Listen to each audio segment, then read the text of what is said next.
नमस्कार। आज हम एक बेहद खास और कह सकते हैं प्राचीन हिंदू पर्व पर गहराई से बात करने वाले हैं, छठ पूजा। जी। ये मुख्य रूप से सूर्य देवता और छठी मैया, जिन्हें प्रकृति की शक्ति या माँ उषा भी कहते हैं, उनकी उपासना का पर्व है। बिल्कुल, सूर्य और षष्ठी देवी। हमारे पास इस विषय पर कुछ दिलचस्प स्रोत भी हैं।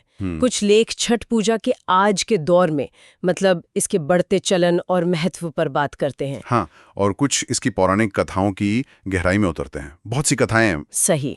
और कुछ स्रोत इसके इतिहास और शायद वैदिक जड़ों को भी खंगालने की कोशिश करते हैं। जी हाँ, इसकी प्राचीनता पर भी नजर डालते हैं। तो आज हमारा इरादा है कि इन स्रोतों की मदद से छठ पूजा की एक पूरी तस्वीर बनाएं।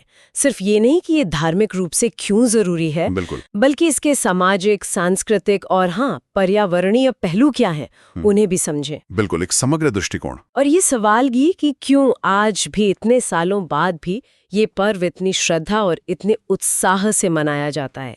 चलिए इसको समझते हैं परत दर परत। जरूर। तो शुरू करते हैं बिल्कुल बेसिक बात से। छठ पूजा आखिर है क्या? जैसा आपने कहा, बिहार, झारखंड, पूर्वी यूपी, नेपाल के तराई क्षेत्र, वहां का प्रमुख पर्व है। पर इसकी खासियत क्या है? इसकी खासियत इसके 4 दिनों के विशेष अनुशासन और विधि विधान में है। 4 दिन? हाँ, ये 4 दिन चलता है। पहला दिन है नहाए खाए। हाँ। मतलब पवित्र स्नान करके शुद्ध सात्विक भोजन करना। अच्छा। अक्सर कद्दू भात खाया जाता है। अच्छा, नहाए खाएं। फिर दूसरा दिन खरना होता है। इसमें दिन भर उपवास रहता है और शाम को गुड़ की खीर, जिसे रसियाव कहते हैं, और रोटी का प्रसाद ग्रहण करते हैं। रसियाव और रोटी? जी। और इसके बाद ही शुरू होता है वो लगभग 36 घंटे का कठिन निर्जला उपवास। 36 घंटे बिना पानी के? हाँ, बिना जल के। और फिर आता है मुख्य दिन, कार्तिक शुक्ल षष्ठी। इस दिन व्रती जो व्रत रखते हैं वो डूबते हुए सूर्य को अर्घ्य देते हैं। इसे संध्या अर्घ्य कहते हैं ना? जी, संध्या अर्घ्य। और फिर अगले दिन सप्तमी को सुबह सुबह उगते हुए सूर्य को अर्घ्य दिया जाता है। उसे उषा अर्घ्य या कहीं कहीं भोर का अर्घ्य भी कहते हैं। और इसी उषा अर्घ्य के साथ व्रत पूरा होता है? बिल्कुल। तब जाके व्रत का पारण होता है, मतलब व्रत खोला जाता है। ये पूरा क्रम ही अपने आप में एक तपस्या है। सच में? और आज के समय में, मतलब ये मॉडर्न युग में, जहाँ जिंदगी इतनी तेज है, इस पर्व का महत्व क्या सिर्फ आस्था तक ही है या कुछ और भी है? नहीं, देखिए, आस्था तो केंद्र में है ही, लेकिन आज के संदर्भ में इसके कई और आयाम उभर कर सामने आते हैं। ये इसे बहुत प्रासंगिक बनाते हैं। जैसे कि? पहला क्या हो सकता है? शायद वो सुकून वाली बात। हाँ बिल्कुल, आध्यात्मिक शांति। आज की भागदौड़ भरी तनाव वाली जिंदगी है, तो ये पर्व लोगों को एक मौका देता है कि वे रुकें, थोड़ा ठहरें, अपने अंदर झांकें, ईश्वर और प्रकृति के प्रति अपनी कृतज्ञता, अपना आभार व्यक्त करें।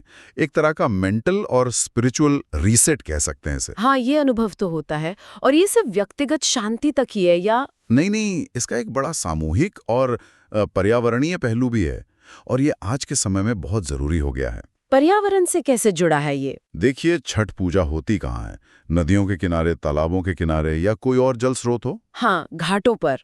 जी, घाटों पर। और पर्व से पहले इन घाटों की बहुत बड़े पैमाने पर सफाई की जाती है। लोग खुद मिलकर करते हैं। अच्छा, हाँ, ये तो मैंने देखा है।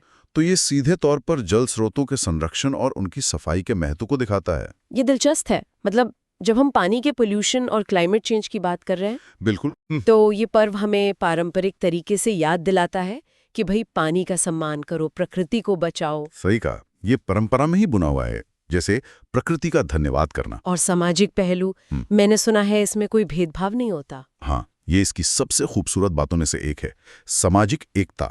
छठ पूजा में जाति, वर्ग, अमीर गरीब, इसका कोई भेद आपको घाट पर नहीं दिखेगा। सच में? बिल्कुल। सब लोग एक साथ एक ही घाट पर एक जैसी श्रद्धा और सादगी से खड़े होकर सूर्य को अर्घ्य देते हैं। प्रसाद भी देखिए, ठेकुआ, फल, गन्ना, जो आसानी से मिल जाए। ये सामाजिक बराबरी का एक जीता जागता उदाहरण है। और ये एकता सिर्फ घाट पर नहीं, शायद तैयारी में भी दिखती होगी। हाँ बिल्कुल, पूरा मोहल्ला, पूरा गांव मिलकर घाट साफ करता है, प्रसाद बनाने में एक दूसरे की मदद करते हैं। जो व्रत नहीं भी रखते वो भी सहयोग करते हैं। हाँ, वो सामुदायिक भावना। जी, वो बहुत मजबूत होती है। और फिर एक स्वास्थ्य से जुड़ा पहलू भी है, जिसे अक्सर लोग अनदेखा कर देते हैं। स्वास्थ्य, वो कैसे? उपवास से। हाँ। एक तो वो कठिन उपवास, खासकर 36 घंटे का निर्जला व्रत, इसे शरीर के डिटॉक्सिफिकेशन मतलब अंदरूनी सफाई की एक प्रक्रिया की तरह भी देखा जा सकता है। अच्छा। और दूसरा, सूर्योदय और सूर्यास्त के समय सूर्य की किरणों का संपर्क, वो भी पानी में खड़े होकर। Vitamin D. हाँ, उसे विटामिन डी का एक नेचुरल सोर्स माना जाता है और पानी में खड़े होने के भी अपने फायदे हो सकते हैं। तो ये प्राचीन परंपरा अनजाने में ही सही सेहत के लिए भी फायदेमंद रही है। तो मतलब अध्यात्म, पर्यावरण, समाज, स्वास्थ्य और संस्कृति, कल्चर, खासकर उन लोगों के लिए जो घर से दूर रहते हैं। हाँ, ये बहुत बड़ा पॉइंट है। ये सांस्कृतिक पहचान को बनाए रखने और अगली पीढ़ी तक ले जाने का एक बहुत शक्तिशाली तरीका है। खासकर जो प्रवासी भारतीय हैं या देश के दूसरे शहरों में बसे लोग हैं, उनके लिए छठ पूजा अपनी मिट्टी, अपनी परंपराओं, अपनी जड़ों से जुड़ने का एक बहुत इमोशनल माध्यम है। सही बात है। आज जब सब कुछ ग्लोबलाइज हो रहा है, बिल्कुल। तब अपनी खास पहचान को सहेजना और भी जरूरी हो जाता है। और छठ पे घर जाने का भी एक रिवाज है ना। हाँ बिल्कुल। लोग दूर दूर से कोशिश करते हैं कि छठ पर घर पहुंचे, परिवार, दोस्तों, समुदाय के साथ मिलकर तैयारी करते हैं, पूजा करते हैं। इससे रिश्ते मजबूत होते हैं। जी, वो रिश्तों की गर्माहट बनी रहती है। आज के डिजिटल युग में शायद इसकी जरूरत और भी ज्यादा है। ये अपनेपन का एहसास देता है। और हाँ, एक और पहलू रह गया। आपने कहा था स्रोतों में अर्थव्यवस्था का भी जिक्र है। जी बिल्कुल। एक प्रैक्टिकल पहलू भी है। वो कैसे? देखिए, छठ के दौरान स्थानीय बाजारों में अच्छी खासी रौनक आ जाती है। हाँ, खरीदारी तो होती है, कुल इकोनॉमी को एक बूस्ट देता है। वाह। तो ये तो बिल्कुल साफ है कि छठ पूजा सिर्फ एक पूजा या व्रत नहीं है।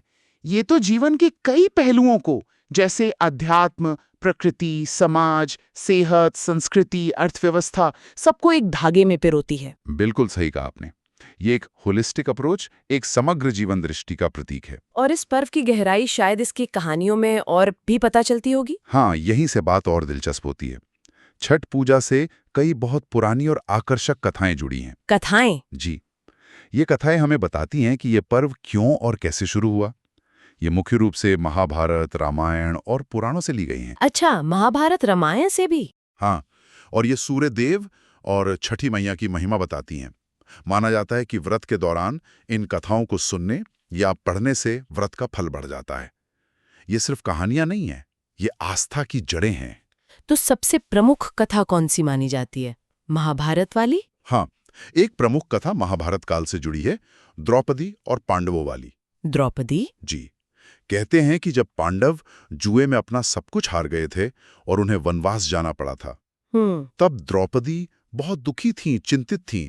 राजपाट चला गया था, वन में कष्ट थे, और एक बार तो दुर्वासा ऋषि अपने हजारों शिष्यों के साथ आ गए थे और पांडवों के पास खिलाने को कुछ नहीं था। बड़ा संकट था। ओह। तब क्या हुआ? तब द्रौपदी ने अपने कुल पुरोहित धौम्य ऋषि से उपाय पूछा। तब धौम्य ऋषि ने उन्हें रवि षष्ठी व्रत यानी सूर्य षष्ठी व्रत करने की सलाह दी थी। सूर्य षष्ठी व्रत? जी, और उन्होंने यह भी बताया कि कैसे बहुत पहले सुकन्या ने यही व्रत करके बहुत बड़ा लाभ पाया था। सुकन्या? ये कौन थी? दो चमकती हुई चीजें दिखीं। उन्हें लगा जुगनू है। उन्होंने खेल खेल में कांटे चुभो दिए, पर वो असल में तपस्या में लीन च्यवन ऋषि की आंखें थीं। अरे। उनका शरीर दीमक से ढका हुआ था तो पता नहीं चला। अरे, फिर तो ऋषि नाराज हुए होंगे। हाँ, बहुत क्रोधित हुए और उनके श्राप से राजा शर्याती की पूरी सेना का मलमूत्र रुक गया। अरे। बड़ी परेशानी हुई। जब राजा को पता चला तो उन्होंने माफी मांगी और अपनी बेटी सुकन्या को ऋषि की सेवा में सौंप दिया। अच्छा। सुकन्या ने पूरी निष्ठा से ऋषि की सेवा की। फिर एक दिन कार्तिक महीने में उन्होंने कुछ नाग कन्याओं को सूर्य पूजा करते देखा। नाग कन्याओं को? जी, तो सुकन्या ने उनसे पूछा कि ये कौन सी पूजा है, कैसे करते हैं। तब नाग कन्याओं ने उन्हें सूर्य षष्ठी व्रत की विधि बताई। क्या विधि बताई? वही जो आज होती है? हाँ, काफी मिलती जुलती।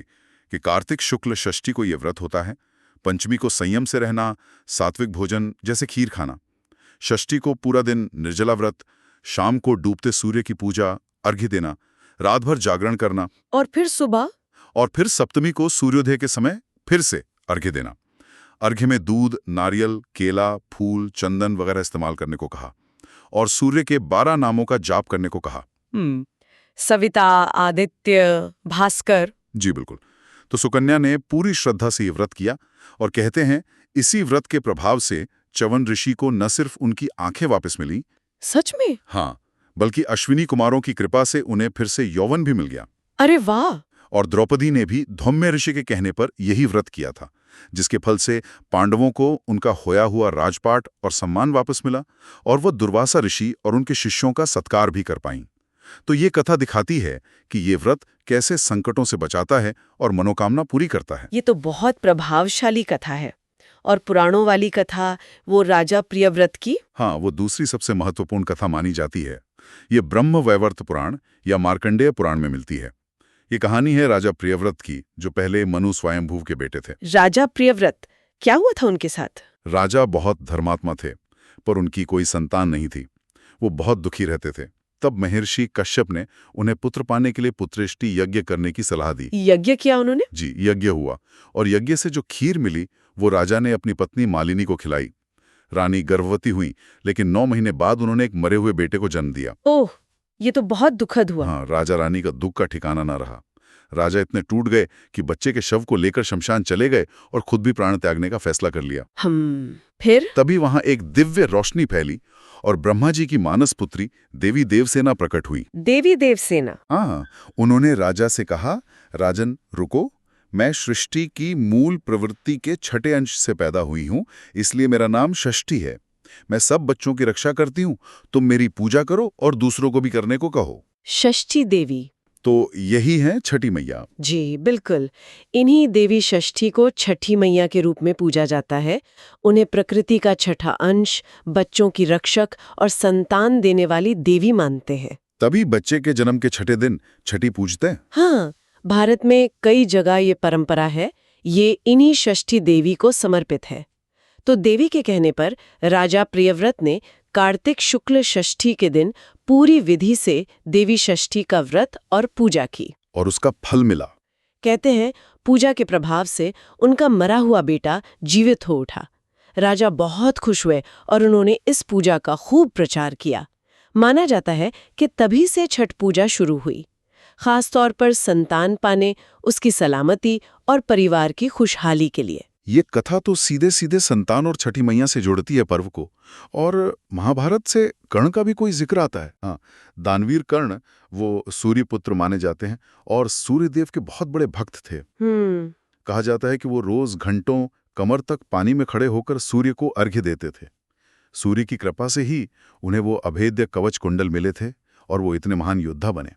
अच्छा। तो उनकी ये सूर्य भक्ति और पानी में खड़े होकर अर्घ्य देने की जो विधि है, वो कहीं ना कहीं छठ पूजा की सूर्योपासना से जुड़ती दिखती है। बिल्कुल। और रामायण से भी कोई कहानी है राम और सीता जी से जुड़ी? हाँ, एक मान्यता है कि जब भगवान राम और सीता जी 14 साल के वनवास के बाद अयोध्या लौटे जी, तो राज्याभिषेक के बाद राम राज्य की स्थापना के दिन यानी कार्तिक शुक्ल षष्ठी को उन्होंने मुनि वशिष्ठ के कहने पर उपवास रखकर अपने कुल देवता सूर्यदेव की पूजा की थी और सप्तमी को सूर्योदय के समय पूजा पूरी करके आशीर्वाद लिया था। अच्छा, ये भी एक कथा है। एक और लोक मान्यता है, खासकर बिहार के मुंगेर इलाके से जुड़ी भी।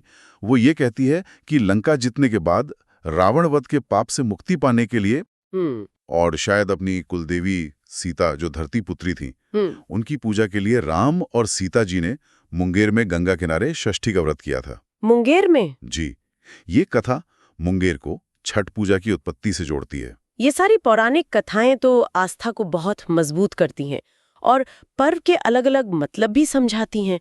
संतान, संकट से मुक्ति, आभार। लेकिन क्या इसकी जड़ें इनसे भी पुरानी हैं? मतलब इतिहास में, वेदों में? हाँ बिल्कुल, कई विद्वान मानते हैं कि छठ पूजा बहुत प्राचीन पर्व है। शायद वैदिक काल तक इसकी जड़ें जाती हैं। वैदिक काल? ऋग्वेद में भी सूर्य पूजा का जिक्र है। हाँ, बहुत जिक्र है। ऋग्वेद सबसे पुराना वेद है। उसमें सूर्य की स्तुति में अनेक सूक्त हैं, मंत्र हैं।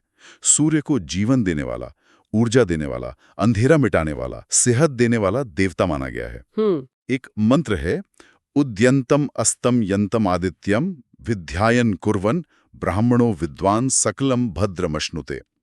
मतलब उगते और डूबते सूर्य का ध्यान करने वाला ज्ञानी सब तरह का कल्याण पाता है। तो सूर्य उपासना तो वैदिक संस्कृति का हिस्सा थी ही। यास्क मुनि ने भी निरुक्त में सूर्य को महत्वपूर्ण देवता माना है। तो सूर्य पूजा तो बहुत पुरानी है भारत में। जी, और ऐतिहासिक रूप से देखें तो जैसा हमने मुंगेर की बात की। हाँ, सीताचरण मंदिर वाली। जी, मुंगेर में गंगा किनारे आज भी सीताचरण मंदिर है। पास में गंगा के बीच एक पत्थर का टुकड़ा है। लोग मानते हैं कि माता सीता ने वहीं छठ पूजा की थी। मुंगेर और पास के बेगूसराय में आज भी छठ बहुत पारंपरिक तरीके से होता है। एक और कहानी का जिक्र भी सुना था मैंने, देवताओं और असुरों के युद्ध से जुड़ी। हाँ, वो प्रथम देवासुर संग्राम की कथा है। कहते हैं जब देवता असुरों से बार बार हार रहे थे तो देवमाता अदिति बहुत परेशान हुई। उन्होंने देवारण्य यानी देवों के वन में जाकर छठी मैया की बहुत कठिन तपस्या की। देवारण्य ये कहाँ है? माना जाता है कि ये आज के औरंगाबाद बिहार में जो देवार्क सूर्य मंदिर है या देव सूर्य मंदिर कहते हैं, वही जगह है। अच्छा, औरंगाबाद वाला सूर्य मंदिर। जी, तो अदिति की तपस्या से छठी मैया खुश हुई और उन्हें एक तेजस्वी पुत्र का वरदान दिया जो सूर्यदेव के रूप में जन्मे। इन्हीं सूर्यदेव ने फिर देवताओं को असुरों पर जीत दिलाई। तो ये कथा भी सूर्य और छठी मैया के पुराने संबंध को दिखाती है। बिल्कुल, और औरंगाबाद के सूर्य मंदिर को छठ पूजा का एक बहुत महत्वपूर्ण केंद्र बनाती है। ये भी जानना दिलचस्प है कि छठ साल में 2 बार होता है ना? हाँ, ये कम लोगों को पता होता है। एक चैत्र महीने में होता है, होली के कुछ दिन बाद, शुक्ल षष्ठी को ही, उसे चैती छठ कहते हैं। चैती छठ। और दूसरा कार्तिक महीने में, दिवाली के 6 दिन बाद, कार्तिक शुक्ल षष्ठी को। ये कार्तिकी छठ है और यही वाला ज्यादा लोकप्रिय है। ज्यादा लोग इसे ही मनाते हैं। हाँ, कार्तिकी छठ ही ज्यादा सुना है। अच्छा, इन सब मान्यताओं और कथाओं के अलावा क्या कोई वैज्ञानिक नजरिया भी है? स्रोतों में कुछ मिला? देखिए, कुछ पारंपरिक ज्ञान और आजकल के ऑब्जर्वेशंस एक संभावित वैज्ञानिक पहलू की तरफ इशारा करते हैं। हालांकि ये पूरी तरह साइंटिफिकली प्रूव्ड नहीं है, पर जानना रोचक है। क्या है वो? कुछ लोगों का मानना है कि कार्तिक शुक्ल षष्ठी के दौरान पृथ्वी पर सूरज की जो अल्ट्रावायलेट किरणें हैं, उनका असर कुछ खास होता है। Ultraviolet UV rays? हाँ, और जब व्रती पानी में खड़े होकर अर्घ्य देते हैं तो पानी से रिफ्लेक्ट होकर ये किरणें शरीर पर पड़ती हैं। इसका कुछ पॉजिटिव असर हो सकता है। शायद विटामिन डी बनने में मदद मिले या कुछ स्किन प्रॉब्लम्स में फायदा हो। फोटोथेरेपी जैसा कुछ? हाँ, एक तरह से कह सकते हैं, एक प्राचीन फोटोथेरेपी जैसा। लेकिन मैं फिर कहूंगा, ये एक पारंपरिक व्याख्या है। इसे और वैज्ञानिक जांच की जरूरत है। पर यह दिखाता है कि हमारी पुरानी प्रथाओं में अक्सर कितना गहरा अनुभव और ज्ञान छिपा होता था। तो आज हमने इन स्रोतों के जरिए छठ पूजा के कई रंग देखे और समझे। इसकी गहरी आस्था, पौराणिक जड़ें, प्रकृति और समाज से इसका अटूट जुड़ाव, जी, इसके सेहत से जुड़े पहलू, सांस्कृतिक पहचान और ऐतिहासिक महत्व, सब कुछ। बिल्कुल, ये साफ है कि छठ पूजा सिर्फ एक व्रत या त्योहार नहीं है, ये उससे कहीं ज्यादा है। ये एक बहुत समृद्ध और जीती जागती परंपरा है जो पीढ़ी दर पीढ़ी चली आ रही है, और वो भी बिना किसी बड़े मंदिर या संस्था के सहारे, बस लोगों की आस्था और उनके समर्पण के बल पर। सही कहा। इसकी कथाएं हमें विश्वास, धैर्य, आभार और प्रकृति का सम्मान सिखाती हैं। बिल्कुल, और इसका जो आधुनिक महत्व है वो दिखाता है कि कैसे ये पुरानी रीतियां आज की भागदौड़ वाली जिंदगी में भी बहुत रेलेवेंट हो सकती हैं, संतुलन ला सकती हैं और उन मूल्यों को जिंदा रख सकती हैं जिनकी हमें आज शायद सबसे ज्यादा जरूरत है, जैसे वो कम्युनिटी वाली भावना, पर्यावरण की चिंता, अपनी जड़ों से जुड़ाव। सही, ये पर्व असल में प्रकृति, परिवार और समुदाय के साथ गहरे रिश्ते का जश्न है। सूर्य जो सारी ऊर्जा और जीवन का स्रोत है, और छठी मैया जो बनाने वाली, पालने वाली और बचाने वाली देवी हैं, उनकी पूजा हमें जीवन के मूल तत्वों से जोड़ती है। और जाते जाते श्रोताओं के लिए एक सवाल छोड़ते हैं, एक विचार। जी, आज के इस तेज रफ्तार दुनिया में जो टेक्नोलॉजी से तो जुड़ी है पर शायद अंदर से थोड़ी बिखरी हुई लगती है, वहाँ छठ जैसी परंपराएं जो हमें धीमा होने, प्रकृति के पास जाने, परिवार और समाज के साथ वक्त बिताने का मौका देती हैं, उनका असली मूल्य क्या है? ये सोचने वाली बात है। क्या ये परंपराएं हमारी किसी गहरी मानवीय जरूरत को पूरा करती हैं, जैसे जुड़ाव की जरूरत, आभार जताने की, सादगी की, जिसे हम आजकल की भागदौड़ में शायद नजरअंदाज कर देते हैं? इस पर सोचिएगा जरूर।